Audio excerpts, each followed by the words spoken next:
Two major cities in China are in lockdown tonight. A new type of coronavirus was In the spread of COVID-19. The virus first emerged in 1999 among pig farmers in Singapore and Malaysia. Do you realize that humans' activities not only threaten animals but also affect humans' life?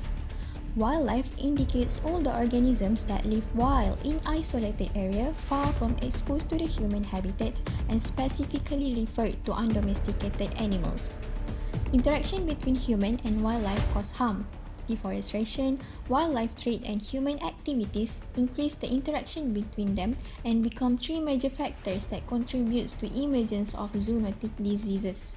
Zoonotic diseases or zoonoses are diseases that arise from pathogens such as viruses, bacteria, parasites and fungus that are transmitted from animal to human. Wildlife has definite high potential act as reservoir or vector in transmission of zoonotic diseases to human. Deforestation has been linked in increased risk of zoonoses. Logging and forest cleaning, often illegal, hugely destroy animal habitation. Destruction of forests for urban growth and road construction has removed a portion of the forest canopy, affecting the ecological conditions. Besides, reduced the food's availability of wildlife and animal shelter also be affected. With no other option, these animals need to migrate and fly elsewhere to search their foods and finding a new habitat, carrying with them a deadly disease. Unfortunately, once they cross species barrier and move toward human settlements, they provide the opportunity for human exposure to novel pathogens. This in turn results in the emergence of new zoonoses and zoonotic spillover start taking place. Wildlife trade exists due to human demands either because of culture needs or economic purposes.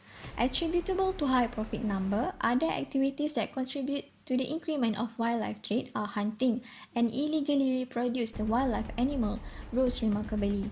Some of them will then end up enter the wet market that mostly share with other domestic livestock animal market. Here, the transmission of zoonosis agents happen between animals, sellers, and consumers, either direct or indirect contact.